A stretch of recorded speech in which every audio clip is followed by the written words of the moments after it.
மோடியின் பேரணிக்கு அனுமதி மறுக்கப்பட்ட நிலையில் அது குறித்த வழக்கு அவசர வழக்காக விசாரிக்கப்படும் என்றும் இன்றே தீர்ப்பு வழங்கப்படும் என்றும் நீதிபதி ஆனந்த் வெங்கடேஷ் தெரிவித்திருக்கிறார். கூடுதல் விவரங்களை நம்முடைய செய்தியாளர் மதனிடம் கேட்கலாம். மதன், விவரங்களை பதிவு செய்யுங்கள்.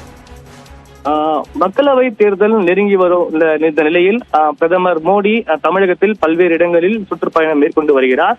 அதன்படி வரும் 18ஆம் தேதி கோவையில் அவர் ஒரு நிகழ்ச்சியில் கலந்து கொள்ள உள்ளார். அது மட்டும் இல்லாமல் அங்கு கோவையில் ஒரு 4 கிலோமீட்டர் அளவுக்கு பேரணி நடத்த பாரதிய ஜனதா கட்சி முடிவு செய்துள்ளதாகவும் அந்த பேரணியில் பிரதமர் கலந்து கொள்ள உள்ளதாகவும் தெரிவிக்கப்பட்டது. அது மட்டும் இல்லாமல் இது தொடர்பாக ஏற்கனவே கடந்த 4 நாட்களுக்கு முன்பாக கோவையில் காவல்துறையிடம் அனுமதி கேட்டு பாஜக தரப்பில் ஒரு மனுவும் அளிக்கப்பட்டது.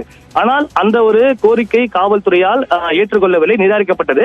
இதை அடுத்துதான் இன்று சென்னை உயர்நீதிமன்றத்தில் உடனடியாக நீதிபதி ஆனந்த் வெங்கடேஷ் முன்பு ஒரு முறையீடு செய்யப்பட்டு இது தொடர்பாக ஒரு மனுவும் தாக்கல் செய்யப்பட்டது. அந்த மனுதான் இன்று பிற்பகல் நீதிபதி ஆனந்த் வெங்கடேஷ் முன்பு விசாரணைக்கு வந்தது.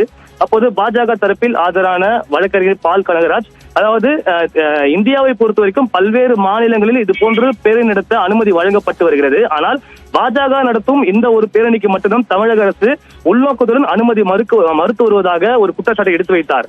அப்போது நீதிபதியை பொறுத்தவரையும் மற்ற மாநிலங்களில் இது போன்ற பேரணிக்கு அனுமதி வழங்கும் போது தமிழகத்தில் மட்டும் ஏன் அனுமதி வழங்கப்படவில்லை என்ற கேள்வி எழுப்பினார்கள். அப்போதற்கு காவல்துறை தரப்பில் இந்த நேரத்தை பொறுத்தவரைக்கும் மாணவர்கள் தற்போது தேர்வு நேரமாக உள்ளது. தேர்வு நேரத்தில் இது போன்று பேரணிக்கு அனுமதி வழங்கினால் அங்கு மாணவர்கள் பாதிக்கப்படுவார்கள், போக்குவரத்து பாதிப்பு ஏற்படும். அதன் காரணமாகவே அந்த அனுமதி மறுக்கப்பட்டதாக காவல்துறை தரப்பில் ஒரு கோரிக்கை வைக்கப்பட்டது. அது மட்டும் இல்லாமல் கோவையை பொறுத்த வரைக்கும் அது ஒரு சென்சிட்டிவான பகுதி என்பதால் பிரதமர் கலந்து கொள்ளும் பேரணிக்கு அனுமதி வழங்குவதில் பல்வேறு சிக்கல்கள் உள்ளதாக காவல்துறை தரப்பில் தெரிவிக்கப்பட்டது. நீதிபதியை பொறுத்த வரைக்கும் ஒருவேளை அங்கு பாதுகாப்பு பிரச்சனை ஏற்படுமானால் அதுக்கு பிரதமருடன் உள்ள அந்த காவல்துறை அதற்கான விஷயத்தை தெரிந்து கொள்ளும், அவர்களே அதற்கு அனுமதி வழங்க மாட்டார்கள்.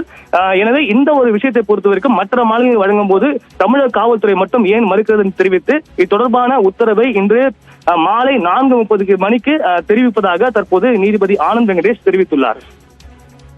விவரங்களுக்கு நன்றி மதன்.